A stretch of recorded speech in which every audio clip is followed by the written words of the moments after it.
Film School Slacker contains adult language and themes. Listener discretion is advised.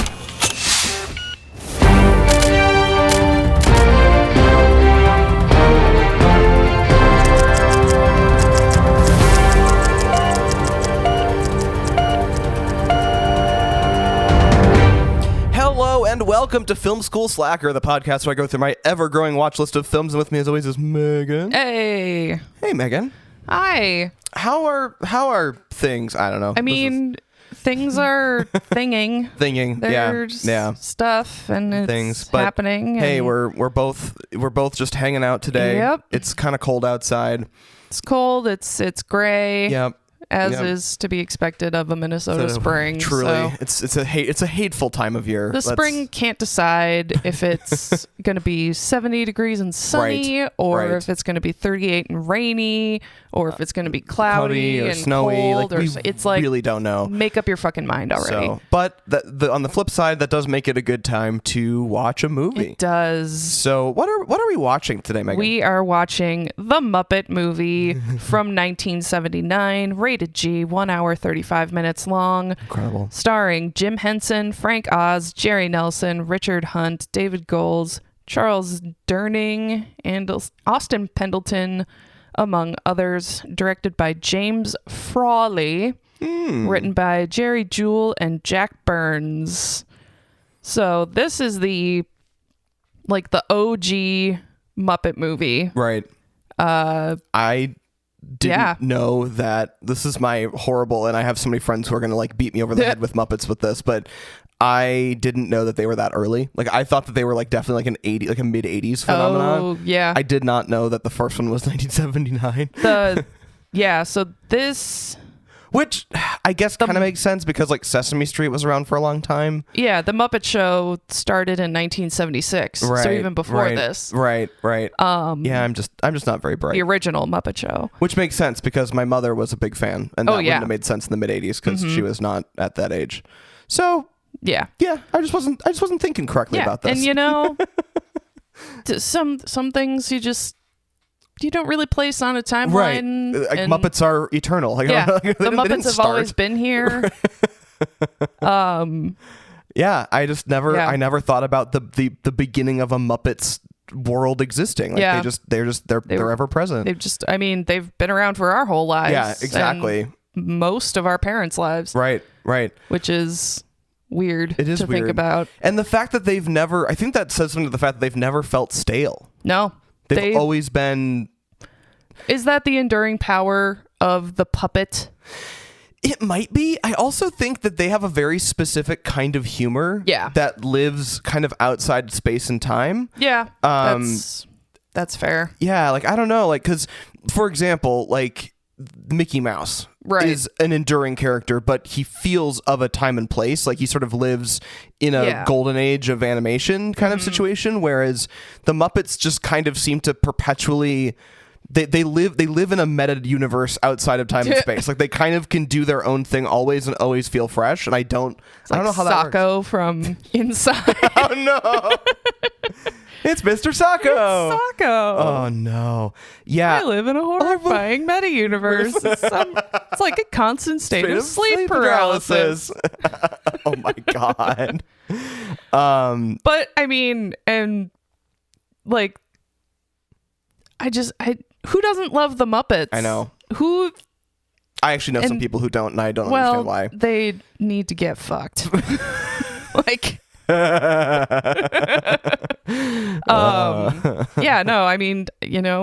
I grew up watching Sesame Street. Right. I watched a bunch of the the later Muppet movies as a kid. Yeah. Muppet Christmas Carol is my favorite Christmas Carol of all time. Yeah, it is. I think my definitive Christmas Carol. Yeah, same. Yeah. And Muppet Treasure Island. I was huge. I was huge into that movie as a kid. Yeah, that explains a lot, honestly. Yeah. I dress up as a pirate for 7 weekends a year. Yeah, I think, and so that's kind of been the funniest thing about this for me is I know that I've only seen a pretty small percentage of the Muppets total library of media. their pantheon of material. I think that the earliest I might have seen was Muppets from Outer Space. Okay. Otherwise, I really haven't seen. That's one with Gonzo. Yes. Yeah, I've seen that one. Yeah, but it was many moons ago. And I remember not really getting it at the time. I was probably pretty young. I don't know. But I don't think I'd seen anything earlier than that. Like I had never seen like the original Muppets movie. I had never seen like I didn't have and I've seen very limited amounts of the original Muppets TV show too. Yeah, the Muppet Show. Yeah, I think I have seen it a little bit, but not much. I was definitely more of a Sesame Street kid. Yeah. And I think for where we fall on the Muppets timeline, that makes a lot of sense. Yeah. Because, our first exposure to Muppets was Sesame Street. Sesame Street, right. That really begs the question, are all puppets created by the Jim Henson's workshop Muppets that like fall into that category, and then Sesame Street characters are also Muppets? Are Muppets specifically Kermit, Miss Piggy, Gonzo, Fonzie? Right. And I don't know that there's an actual answer to that question. I mean, Kermit used to be on Sesame Street. True. So I think, and Jim Henson Workshop does all sorts of stuff. All sorts of other genres of puppetry. Yes. Like the original Star Wars, even the newer Star Wars. They brought Yoda back. Grogu, I think, is actually no. He's not Jim Henson. That's actually a good question. I don't actually know which Grogu. I know Grogu's a puppet, but I didn't remember if it was a Creature Workshop creation or not. Hold on. But I know they've done stuff like we were even talking about that with like Jumanji, the OG Jumanji. They've got some Creature Workshop characters, the Dark Crystal, there's Labyrinth, which I have not seen. That's gonna be a fun day. Oh God. I think maybe we got to put that in like October. Yeah, I have a sneaking suspicion that there's a few people that might want to. Be on that one. So many. Yeah, I don't even know how we handle that. Just too many people. Just tell me the goddamn who makes the stupid puppet. He's not stupid. He's adorable, but like.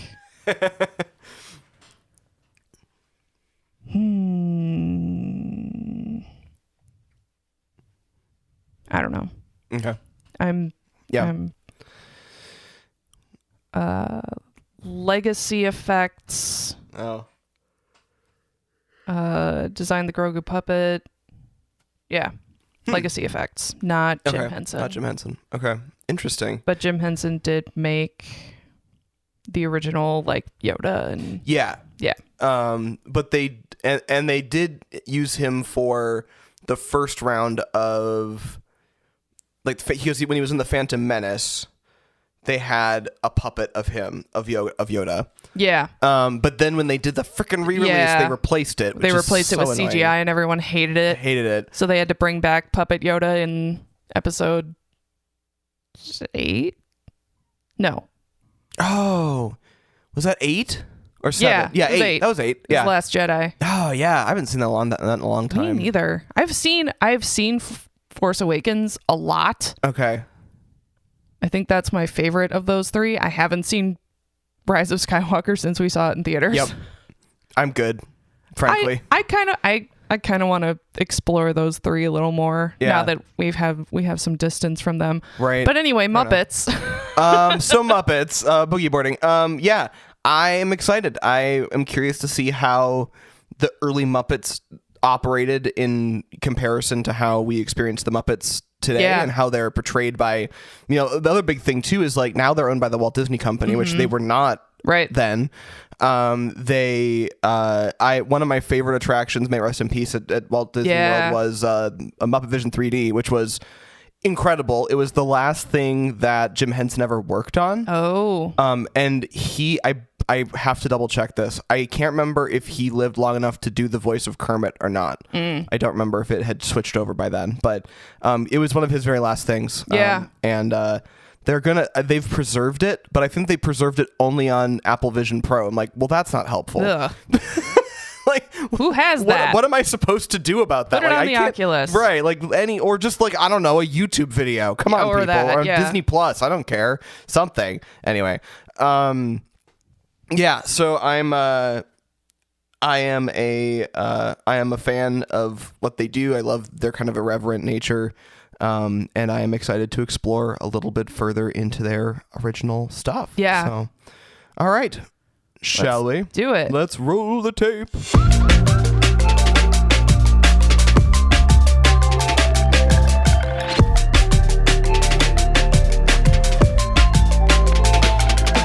This may sound cheesy, but my heart is full. Like, it's kind of like, do you know what I mean? Like, they're sort of a, I don't know how to describe it. It's not, I wouldn't call it naive, like the energy, but it's got this very it's like, it's genuine. Yeah. It's like the opposite of Ryan Reynolds. You know what I mean? Like it's got this, like, it's completely lacking any cynicism. Yeah. It's genuine. It's hopeful. It's inspirational. Like like just genuine follow your dreams shit. Like no one does that anymore. Like the little bit in the desert with Kermit. Yeah. I was like that was the kind of the emotional climax for me. Yeah. I was like, oh yeah. Like it's so, yeah, it's very heartwarming and uplifting, and I think I really needed that. Yeah, it was sort of a tonic for the soul. Like, it's a very, I think that's a lot of Muppets. That's true. I know, and it's funny from my and experience. Like it's funny, but it doesn't do it. It's just genuine. Like, I don't know. It's hard to explain. And then, like, every single time a new person arrived, there was somebody famous. Yeah, all the cameos. Yeah, it was. Yeah, like, I don't know. Like, it also didn't feel like it was from 79. Yeah. It felt later. Yeah, somehow. it feels more like an 80s. Yeah, like a mid movie. 80s movie. Yeah. I think that just kind of proves that the Muppet story is kind of a little bit ahead of their time. And, like, you just, I don't know. It made me, I'm verklempt. There's like some level of just kind of this, like, genuine, like, I don't know, it's just I realized that I hadn't experienced it in a while until I watched it. You know what I mean? Like, the society we live in is very devoid of that right now. It just lacks any sort of cynicism. Right. It's it's really hard to explain. It's hard to explain because it does it without being, like, syrupy. Yeah. Which is weird because, like, now these days, if you do that, it's like, and it's like it's rated G. Yeah.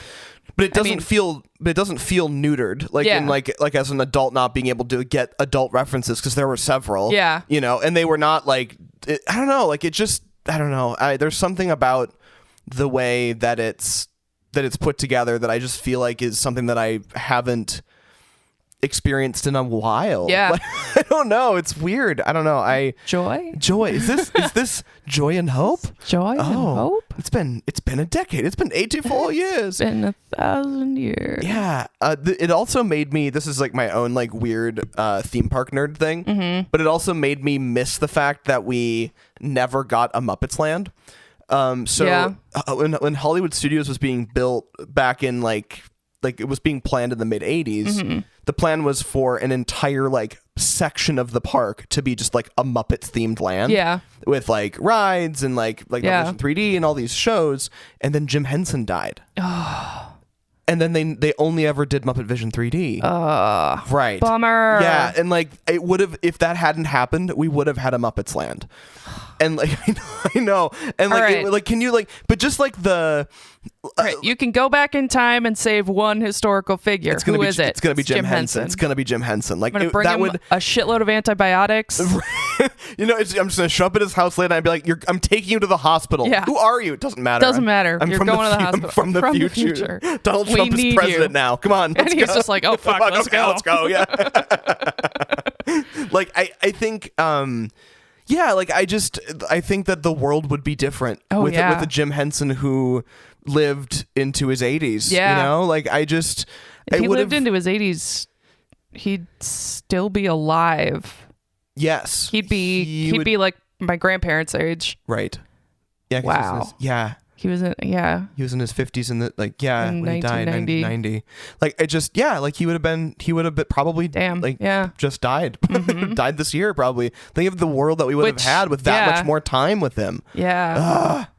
God, I don't know. I just he the way that the Muppets operates in the universe and how they can seamlessly move between like a meta narrative and doing things genuinely and taking on stuff like that and just like being and just existing. And the other big thing I love about the Muppets is, and I might have said this before and I probably didn't explain it very well in the podcast when I said it previously, but they don't do everything super well. Yeah. You know what I mean? Like they kind of they try and fail a lot and they do that's a big like theme.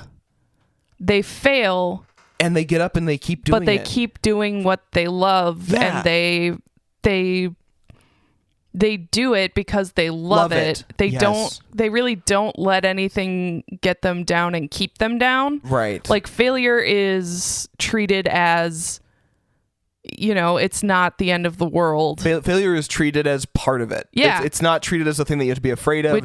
It's part of the process. I didn't learn until I was in my 20s. Literally. Like that is... Former gifted kid. Like that is something that I feel like is always missing so much from our education system. Yeah. Like they place on you this sense of like you're not allowed to fail. Yeah. And like that's just so far from like you don't gain world experience, like life experience by if you doing don't everything fail perfectly the first time. Yeah, and then anytime you come close to something that's failure, then you just are averse to it. Yeah.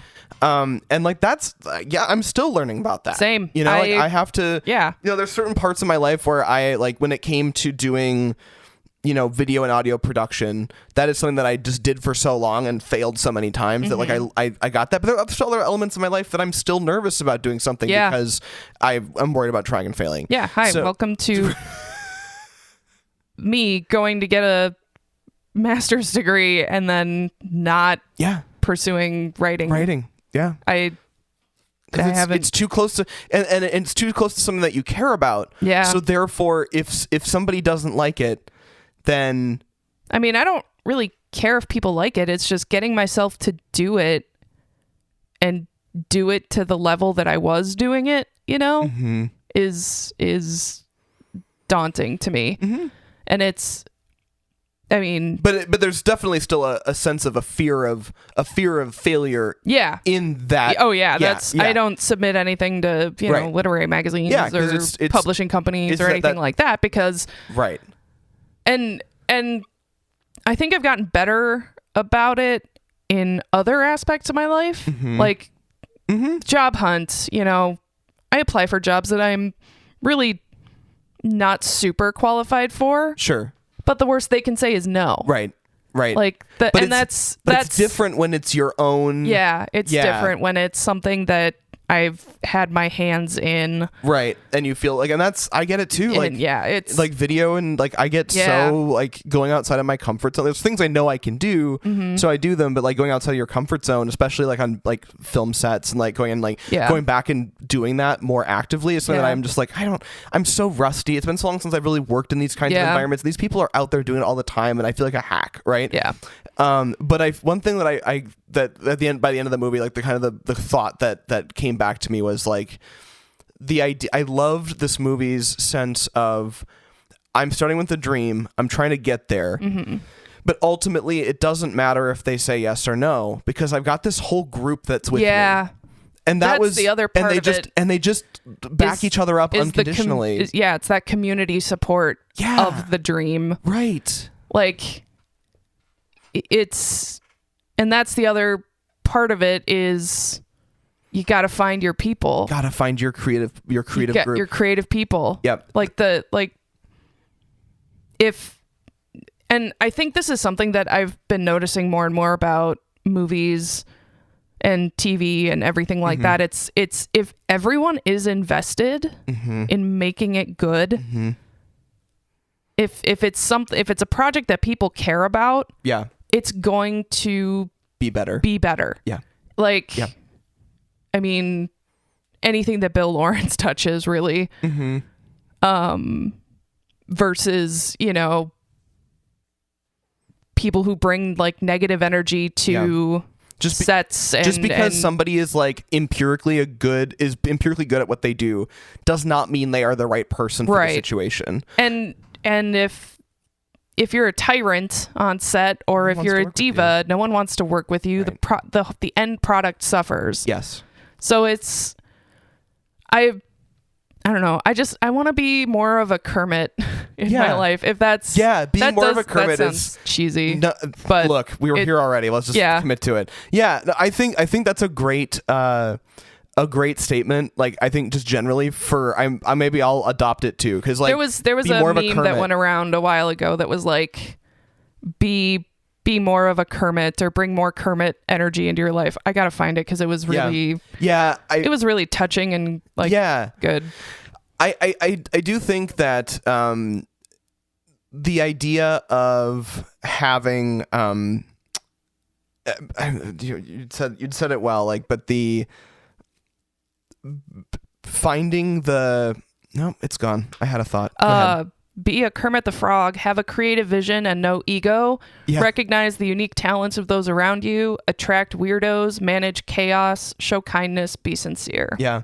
No, Kermit is one of my favorite like characters like that, because I actually see a lot of like who I like aspire to be in Kermit already, but like I think the biggest thing for me is like just being fearless. Yeah. Like, as he just proceeds. Yeah. I don't think of myself as having a big, I don't think of myself as having a big ego. I don't.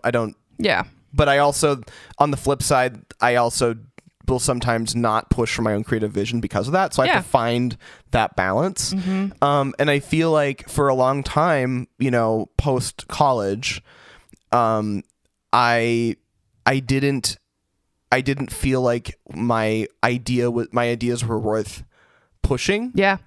And I feel like it's only since, like, I don't know, the pandemic that I've started to kind of go, you know what? Like, I want to just... Fuck it. Yeah, like, let's just do something. Let's just work on whatever, And that's, since the pandemic, not really since the pandemic, since I left grad school, graduated from grad school,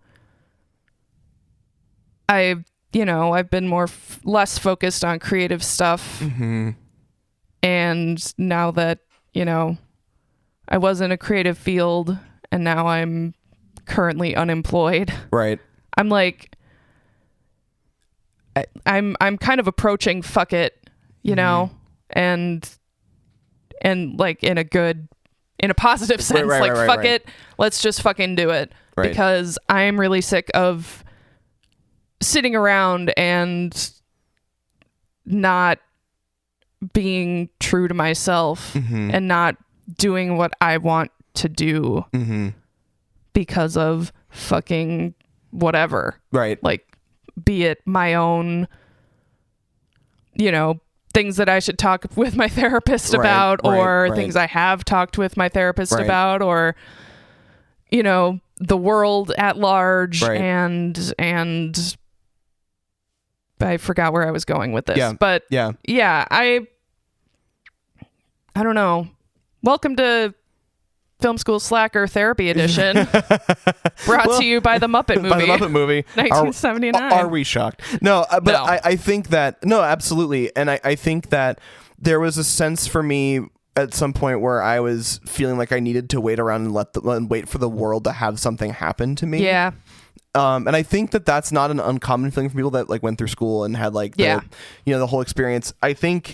I don't know when it was, but there was a point where I just kind of said, I need to get out of the swamp. Yeah. And just start going for what I like. I like that. I gotta ride my bike with my awkward skinny frog legs. That's me deal. I do that. I love that. Like, it's such a, the movie is so simple. Yeah. But it's exactly the feeling. Like, it's like, no, I just need to do, like, this is a thing that I want to do. I'm going to start working on it. I'm going to see like what I can and cannot do. Need to set things in motion. Yeah, like, and maybe it won't. Nothing happens, and that's fine too. Yeah. Like, but but if the worst case scenario is you meet friends, which we've both done. You know, like, I feel like it's. It's really cool. One of the things that happened when I was in college, so I went to a film school, and it was almost all art stuff there. Yeah. And one of the things that we learned in one of our kind of like 101 classes, and this was actually like a thing that they taught kind of at the 101 level across all of their disciplines, was they had like all these kind of there's sort of a manifesto of stuff to be like a student, and one of them was just said, find your creative posse. Yeah. That was just like, that was one of the things they said. And at first I was like, oh, really? And then I started to meet people that just was like, oh, I gel with you, like immediately. And that was, and every time I've worked with those people since, when I get an opportunity to, it's been great. It's been really fun. In fact, I mean, like Mitch, a friend of the podcast and Katie, they're people I met through school, and it was just like people you find that you just click with. Yeah. It was just really cool. Anyway, so the Muppet Movie, I guess I'll get to my notes. Yeah. I don't have a ton of them. Bringing up feelings and stuff. And I don't know. Now I don't know. Again, thank you for listening to our impromptu therapy session. If y'all are still here, thank you. I guess I'll get to my notes now. Like right away, it's like, oh, that old Jim Henson Studios production logo is so cool. Kermit on the thing, and it's so good. Yes, the good old Worldwide Studios. Yep, totally not. Sorry, not Universal. Definitely not Universal. Definitely not Universal. It's worldwide. Worldwide. Just the world, not Mr. Universal. Worldwide. Yeah. The audio quality was like a little bit bad. I was wondering if you were going to say something, because I noticed it. Like it's got to be bad if I notice it, Right, it's like, exactly. Like I'm not an audio person normally. Right, I mean, now that I listen to a lot of podcasts, and you can tell now that I do podcasts, I can tell when stuff is weird. But sure. I'm like, that's that good quality 1970s sound. It's just like, ooh, and like sounds like a vinyl record. Well, it was fun. It was definitely like it had a worn magnetic tape sound. Yeah. And I don't know if that was because the transfer was bad when they moved it, or like I would be curious to know, because like I know there's been old like VHS tapes of like The Sound of Music had a notoriously bad transfer on VHS, where it was like really wobbly, had a lot of flutter. Oof. But I don't know if that's true for here, if this was just like it was alwa's like that, or it was just because that's all they could get a hold of. I don't know. But definitely the audio quality was like passable. Nice. Statler and Waldorf right off the bat, so great. I just it was, to me, it felt like coming home. Like all of these characters, it was like I'm familiar with all of these characters, but I hadn't ever seen this movie. Yeah, it was really interesting to kind of, I don't know, it felt really nice to just kind of come back and see all these characters in their prime. Yeah, it's like watching, I'm trying to think of like an equivalent like pairing of people. It's the same cast members, in a new situation. Yeah. And coming back and seeing everyone working together again. It's comforting. It is. It's really comforting. I don't know. I feel like I had something else and now I don't know what it was. Sorry. No, it's okay.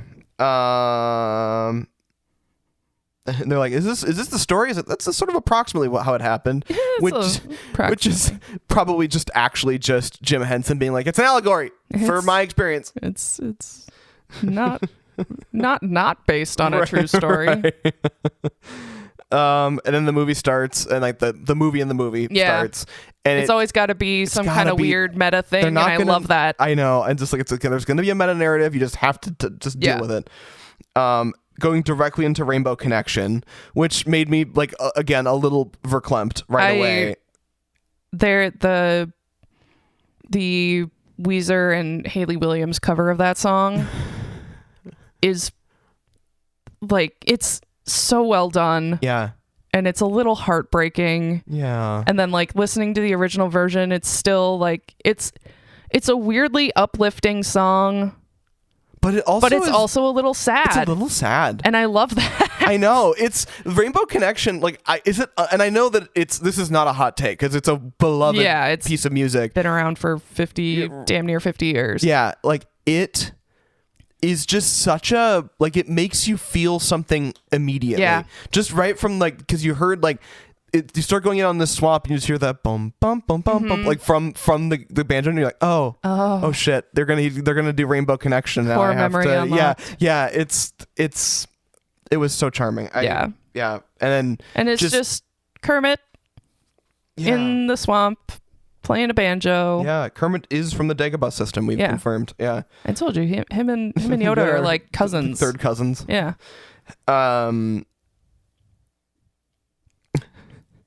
This is I love the agent floating around in the bayou going like, this is a serious call for help. Yeah. Like, okay, help. This is a serious call for help. Yeah. And then and he's like, hey, if you get your tongue fixed, who knows? Yeah. And then Kermit just on the and then you warned me. You're like, it just gets, because I called out that like his legs you don't really see his legs normally ever. And it was a little bit jarring. Yeah. And you're like, then, oh, just wait. Yeah.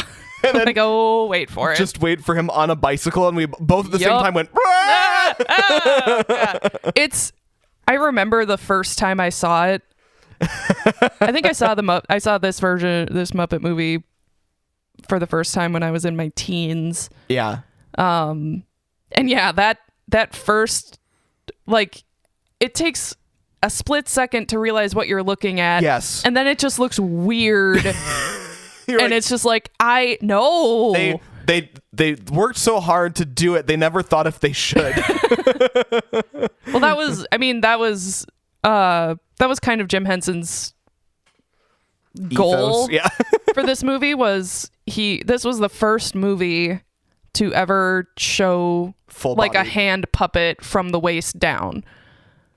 Jim. Insane. Like, Jesus Christ. Insane. I love that for you. You're crazy. Pretty amazing, but it is crazy. It's like a lot of so effort weird. put into what it is. Yeah, it makes you really concerned. Yeah. But no, that comes back. That comes back a few times where we're like, no. Like, oh no. Oh God. And no. This is a hive of scum and villainy, and you're just like, you should tell the owner. I am the owner. I am the owner. Classic. That's such a Muppets one-liner. Yep. Yeah, so good. Fozzie. Yep. We see our boy Fozzie. Fozzie, put the hat back on. I don't like what's under there. Just He's put got the a hat very back. pointy head for a bear. I'm sure it's pointy so the hat fits. Oh yeah. But so the hat stays on. Yeah. Don't like that. We could have done some Velcro or something. And so we're in the El Sleazo Bar and Lounge or whatever it was, and the set design is so rich. Oh yeah, like every single scene is packed with either performers, puppets, or like just background. Yeah, and it's all you just want to walk in there. Yeah. And that was true in the I'm gonna make another Muppetvision reference, unfortunately. Sorry, gang.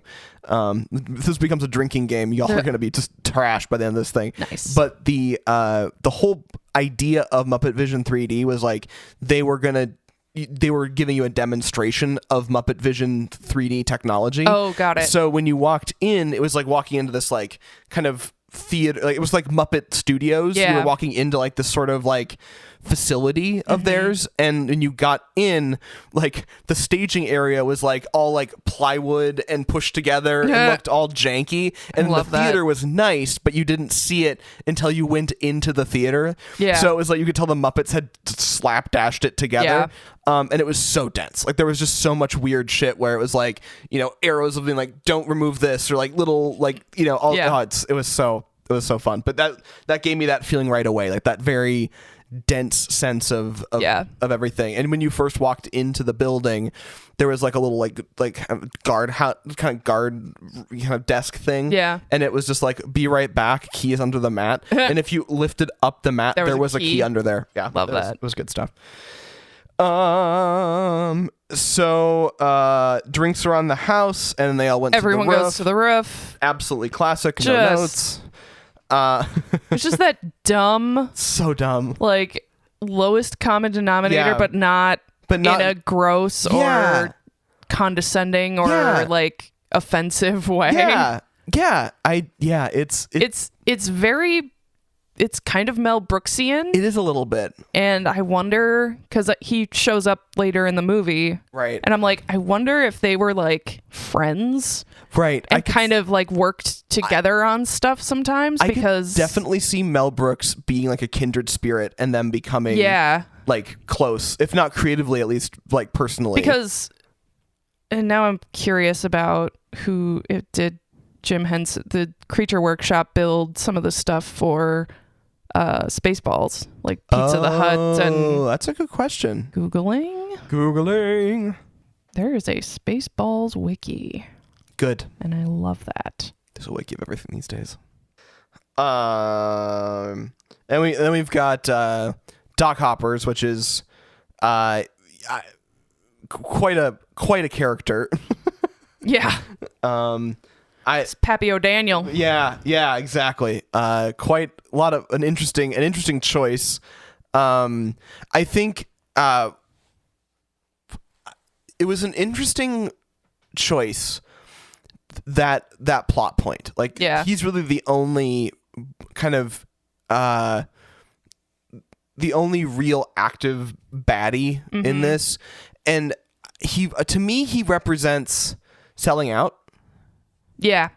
In a way, and I find it interesting because it's like and it's not just selling out, but specifically selling out in a way that is like against your own morality. Yeah.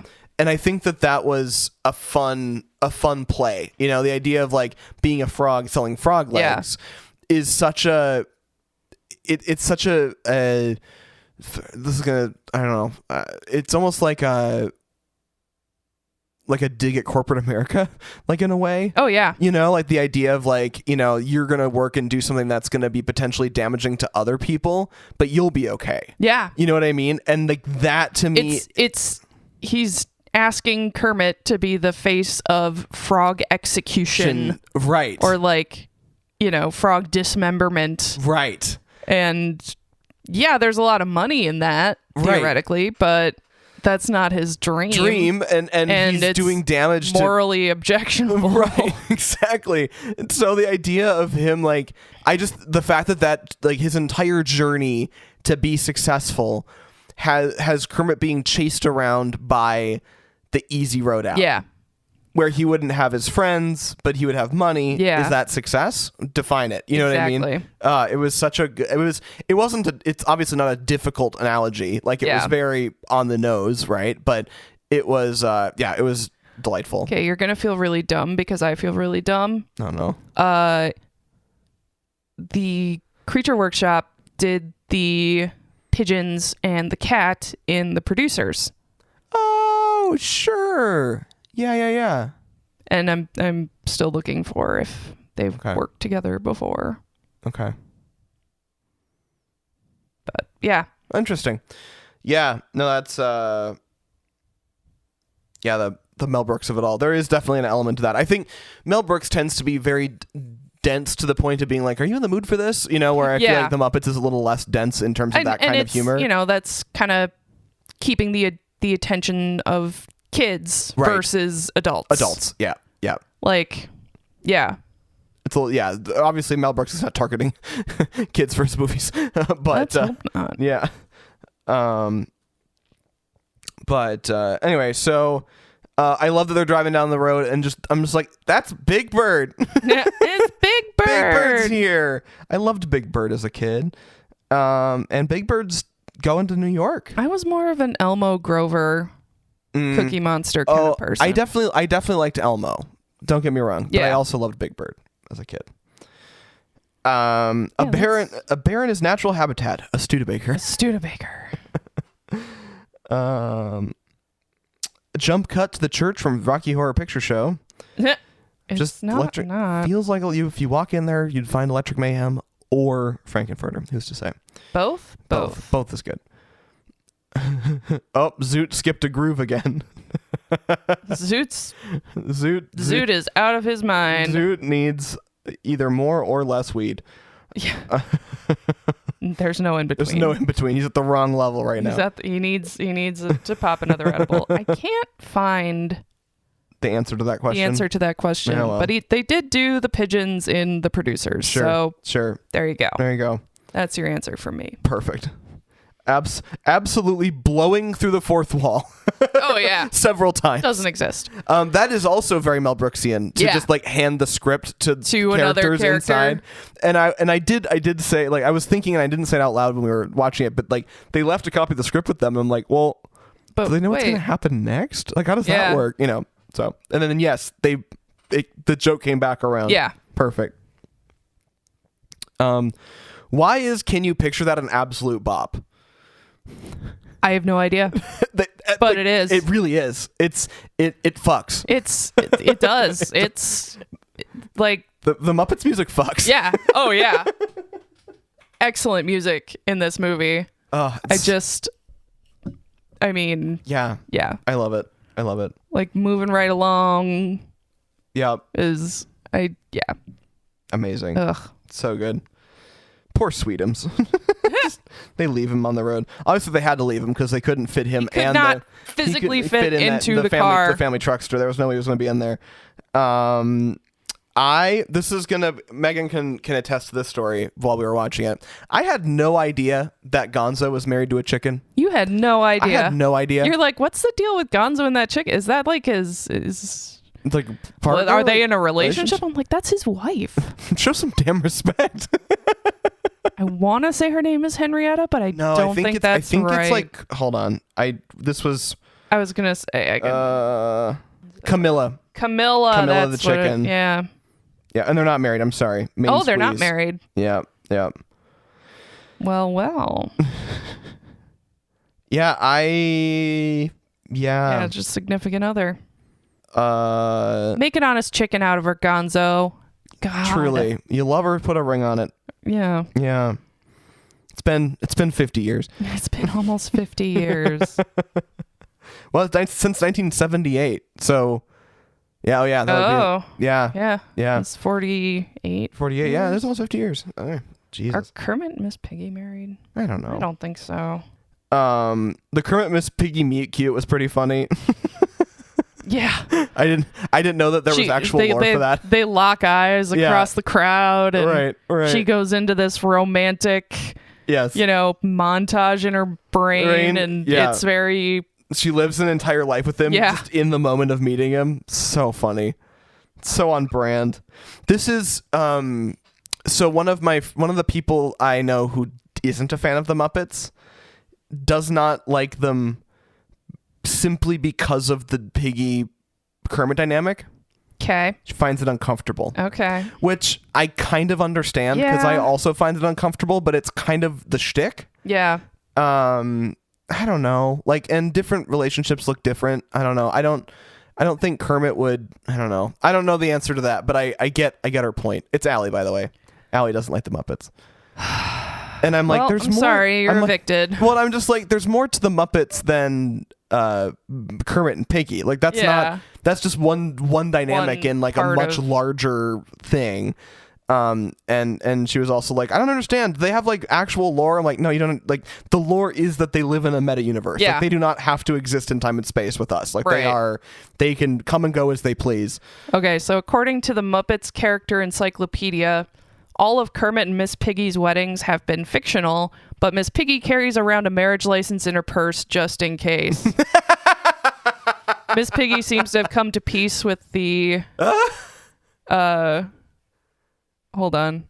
As of August 1984, from Jim Henson, he says, in the show's course, there's a wedding led by a little old man who acts as a minister. As the film ends, it's apparent that Kermit has married Miss Piggy. Kermit says, and will continue to say on interviews and such, I'm just an actor, and when two actors marry on stage, they're only acting. But Miss Piggy continues to bring in this minister as evidence that they're really married. So the argument will continue on, hopefully into... I don't know what. We'll wait and see. That's funny. As of 2014, Miss Piggy seems to have come to peace with the claims. Yeah, I don't know. I get it. It is kind of uncomfy, but I don't know. It's also a pig and a frog, so maybe we. I know they're puppets. Right. They're not real. Right. Oh, they're kind of real to me at this point. I mean, yeah. They make more sense than most of the world right now. The fact that Miss Piggy is Tim Curry's one who got away. Yeah, I love that story so much. And also, I just believe that's true. I just believe it's true though. You know what? Because Tim Curry is notoriously private. Yeah. And he's just like, I don't see that it matters. You know, it's like, I don't. He is one of those. He's like, isn't it more fun to have Mystique? Like he did an interview recently about that. He's like, I don't. He's like, I just. Yeah, and like I mean, we could go on a tangent about people being involved in the lives of celebrities to the point of obsession, and it's like, I don't care. Right. Okay. I mean, I care. Like, but it's a good for them. Like, okay, like, right, like it's it could be interesting, but it's not something I want to like. Okay. There's huge speculation right now about, you know, whether Pedro Pascal is gay or not, or if he's bi or whatever, and I'm like, who the fuck cares? I don't care. I mean, if he is, awesome. Yeah. If he's not, sure. Right. Whoever, it doesn't matter. Right. Because that's not why I'm following him. Yeah, he's incredibly talented, and right. He's very gorgeous. Pedro, come on our podcast. I'm just just Meghan preemptively put me in horny jail. But like at the same time, odds are I'm never gonna meet him. Right. Whatever fantasy I have in my head is just that. Right. And if he's gay, it doesn't matter because it's a fantasy. Yeah. It's not real. Yeah. So I have the creating drama around famous people's lives is exhausting to me. It's ridiculous. It is ridiculous. How did we get here? I don't remember. We'll keep moving. Hungry. Robin, no, they're barbecue. But they're barbecue. Yeah, okay. So bear left, frog right. That's cute. That's cute. we had a Confederate flag sighting. Yep. So that's fun. In the background of a shot of the small town. The small town was probably accurate. I mean, yeah, it's. I definitely jump scared by Steve Martin. Was not expecting to see Steve Martin. Young Steve Martin, very young. He was like salt and pepper Steve Martin. Yeah, before he went full salt. Wild. Rolf was so fun to see. Love seeing Rolf. It was cute. He's not. I mean, he was a Jim Henson character that I don't really think has been taken up by anybody. Because I don't think he was not fully retired. Okay. But in my understanding, my memory is that he has not been voiced as much. Yeah. He doesn't do what I had never seen Rolf like that because I'm not familiar with like the a lot of the stuff I'm familiar with the Muppets was like the Steve Whitmire era, not as much with let me see if he's got, because there was a lot of discussion around if they were going to retire the character or not. Right. And let me see.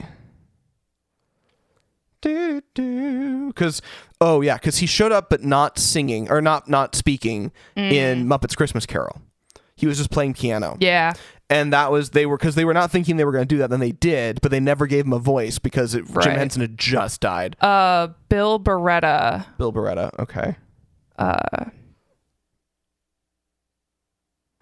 Bill Beretta has been voicing him since 1996. Okay. So there was from 1990 to 1996, Rolf wasn't really.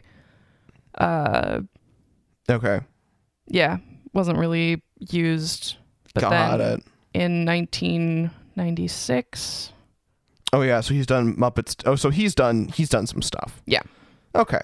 But yes, there was definitely I remember reading somewhere that there was definitely discussion of them just fully like retiring the character. Yeah. Because and I get that, especially for a less popular Jim Henson character. I mean, he's still popular and whatever, but right. But of the characters that that Jim Henson voiced, which was mostly just Kermit, Rolf, and someone else. The Swedish Chef. No, there was somebody else. Well, it was either Statler or Waldorf. One of them. But Rolf was a favorite though, because he was like created back in like the 60s. Yeah, he was on the something show. Yeah.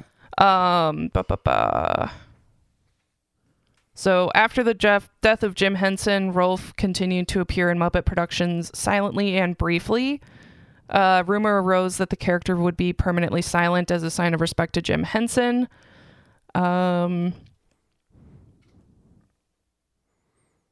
Rolf was not immediately recast and kept in the forefront like Kermit because at the time the Muppeteers didn't feel there was a suitable and appropriate performer for the task. Interesting.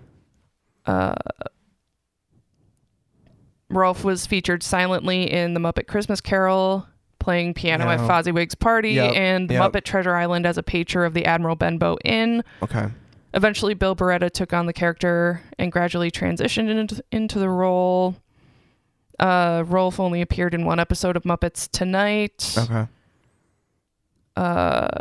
He uttered his first full word since Henson's passing in episode 102 while playing the piano for the closing number. Wow. He also appeared in Muppets from Space as a resident of the Muppet boarding house. Beretta did Rolf's dialogue in the video game Muppet Race Mania. Oh, fun. Didn't know that was a thing. Didn't either. Huh. Interesting. But yeah, just... Definitely not the way that he was. Yeah. Unflappable, kind of lives outside of the mayhem of the Muppets. Yeah. He kind of was his own thing until they built him more friends. Oh. You know? Yeah, no, absolutely. Absolutely. Okay, so we were talking about this. The log cabin restaurant that Ernie was the other character that Jim Henson did. Okay. He was the original Ernie voice. Ernie. Wow. But yeah, that's that log cabin restaurant that Kermit and Piggy go to. Such a vibe. It's such a vibe.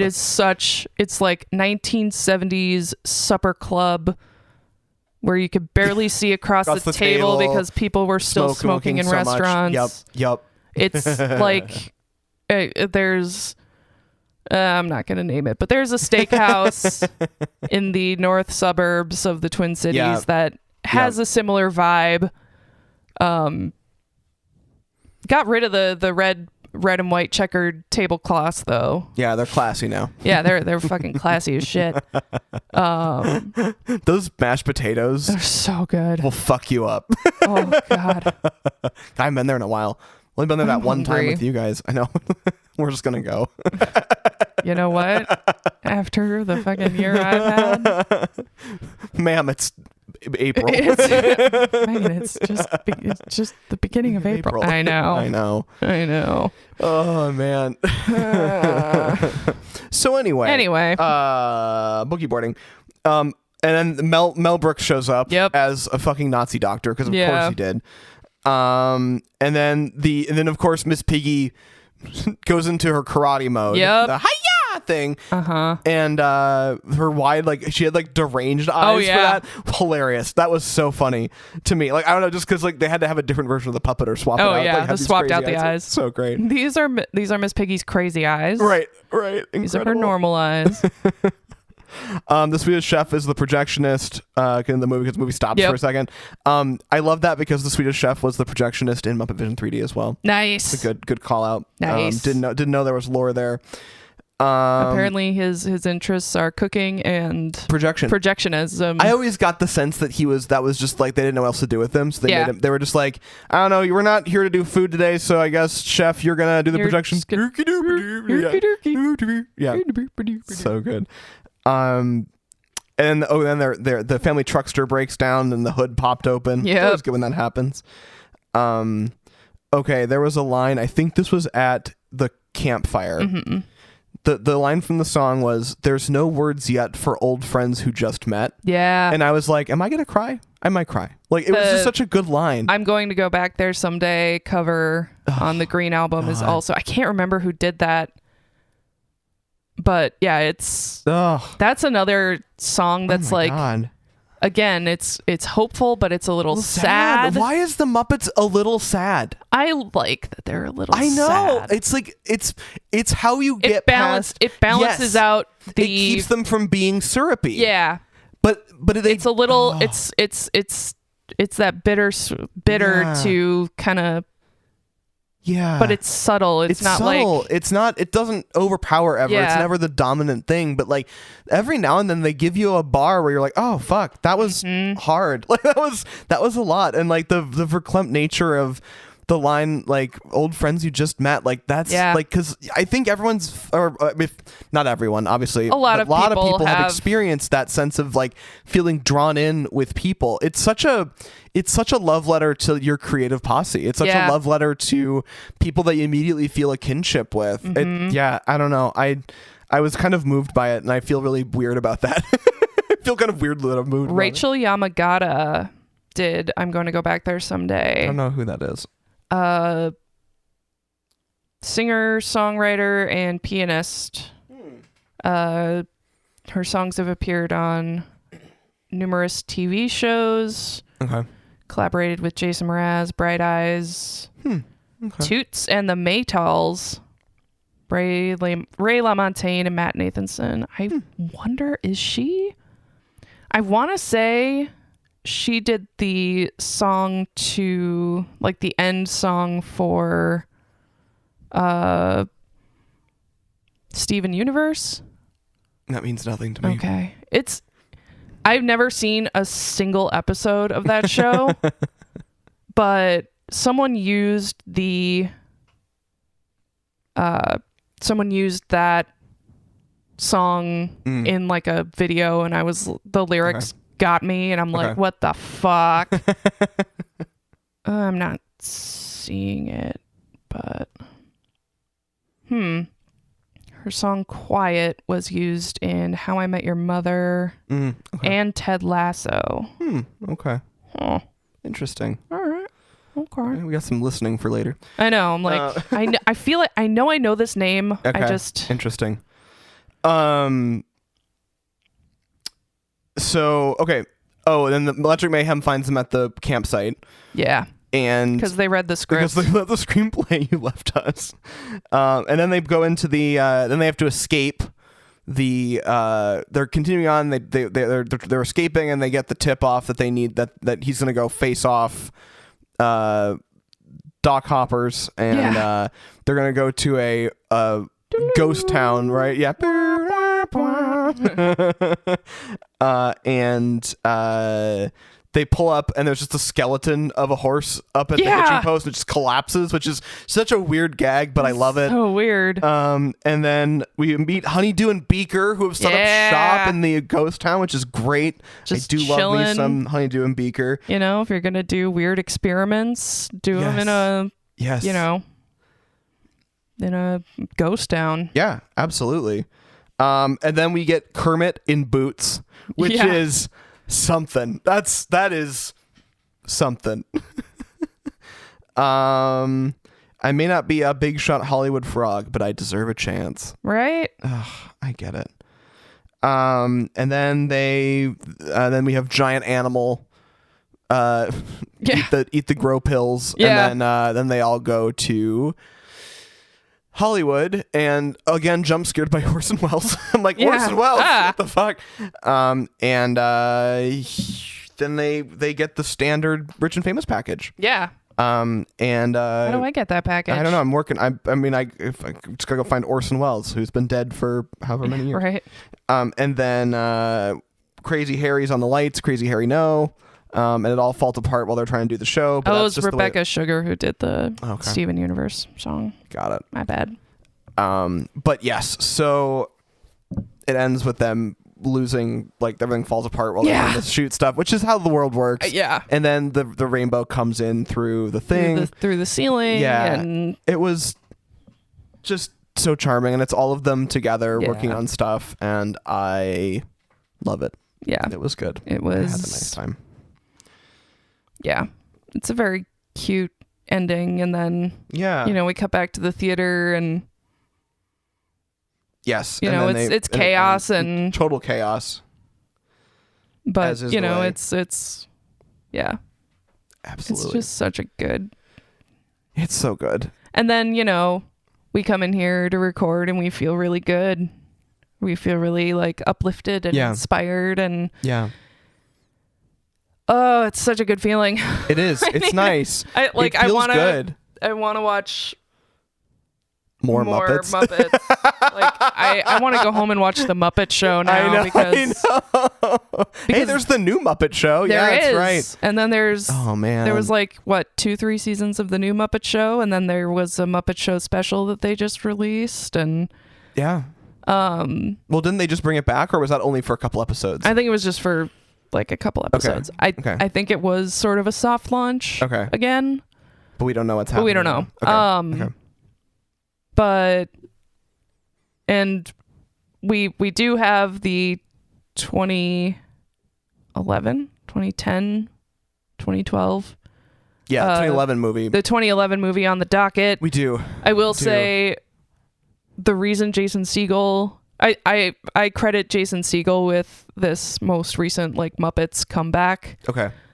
Because he was a huge Muppets fan as a kid. Amazing. Of course he was. And young adult. Of course he was. And like that was his passion project. Was the Muppet? I love it. I'm so excited. Was the Muppets? I'm so excited. It's a cute one. And I believe we have a guest for that one too. Yes. It'll be a fun time. It'll be fun. It'll be very fun. Yeah, because I needed another fucking reason to love Jason Segel. He does just seem like an enjoyable human being. I want to just hang with him. Yeah, no, just like a day. And just see like what his deal is and like. just be like, what the fuck, man? Yeah. Like yeah. Come on our podcast, Jason Segel. Oh my God, yes.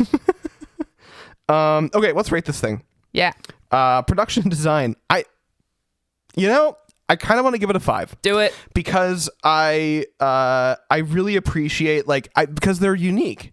Yeah. I don't know of any production that does what the Muppets does ever. Right. So I think we got to give them props there.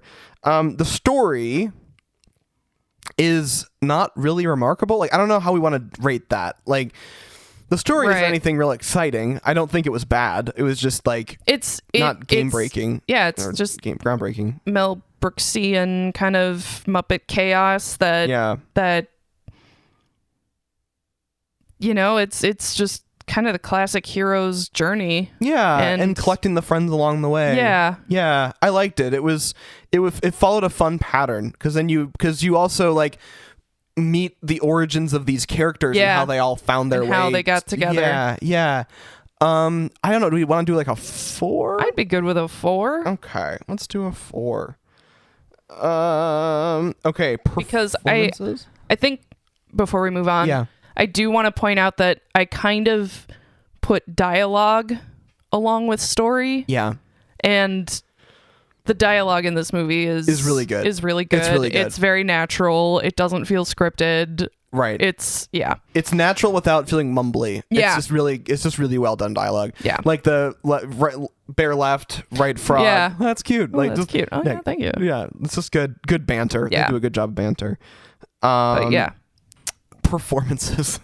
I mean, like, how do you rate that? How do you rate that? How do you when rate they're Muppets? puppets? You know what? It's the Muppets. 5 stars. 5 stars.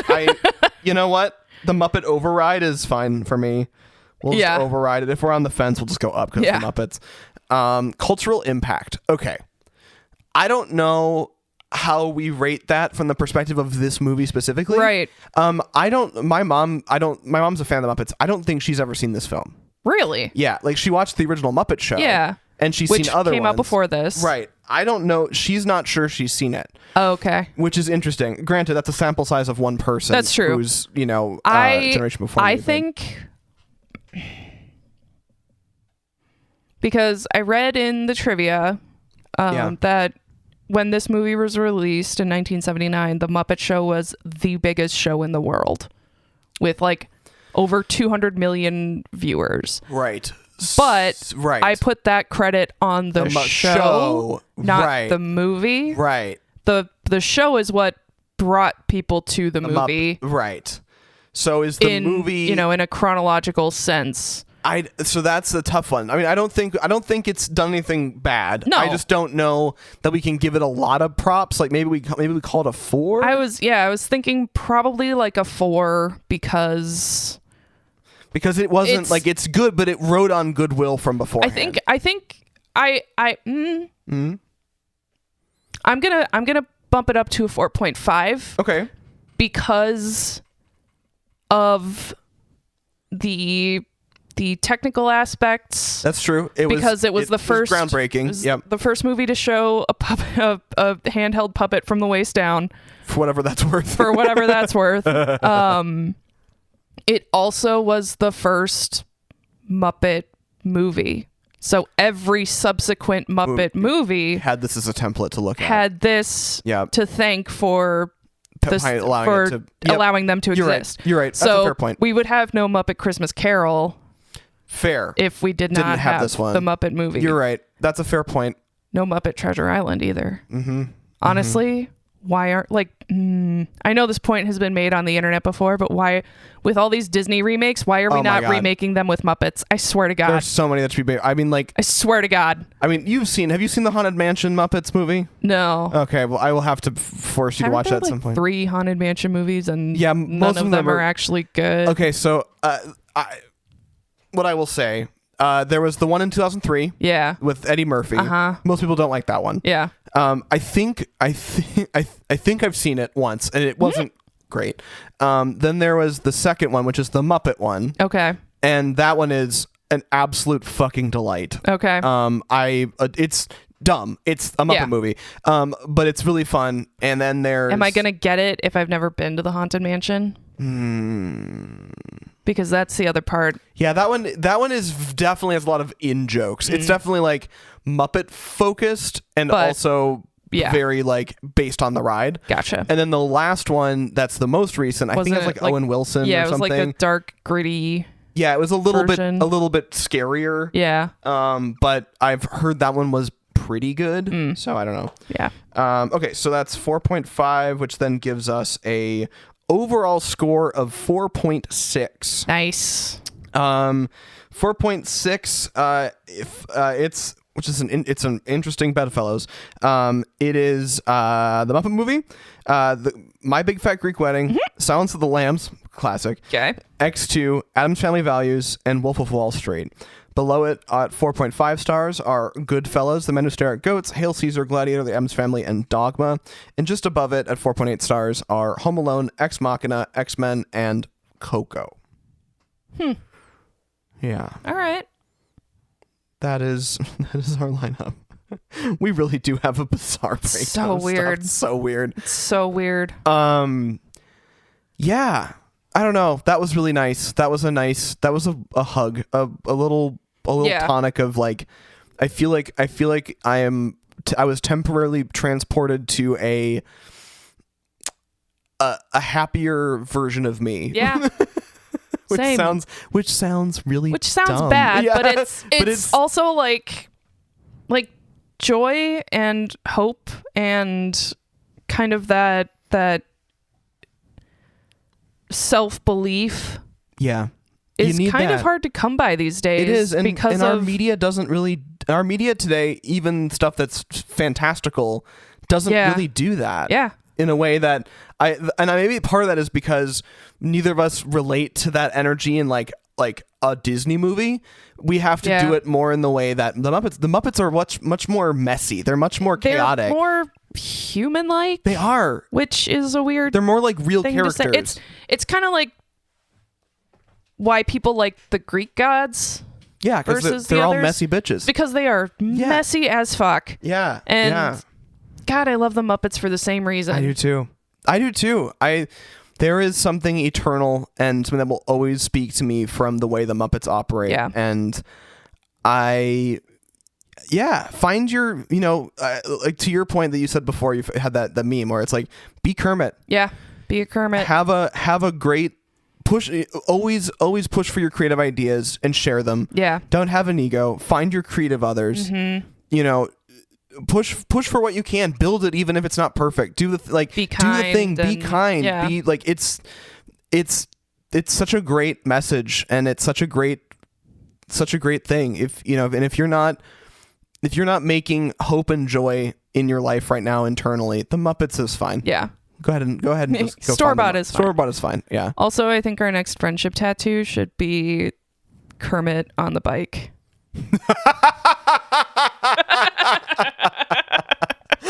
Oh my God. And just written underneath. Oh my God. Oh, that is not actually a bad idea. You're gonna make me think about that. Damn it. It'd be funny. All right. I wonder if someone's already. I'm sure someone's done it before, but now I kind of want to do it. I'm gonna look for it. Oh my God. All right. Well, thank you all so much for listening to Film School Slacker this week. I'm Ian. I'm Megan. And we will see you next time. Bye-bye. Thank you for listening to Film School Slacker. Our graphic design is by Mitch Ransdell. Music by Ariel Shalom and Ziv Moran. Voiceover audio provided by Mike D and Janet Paoni. Learn more at filmschoolslacker.com.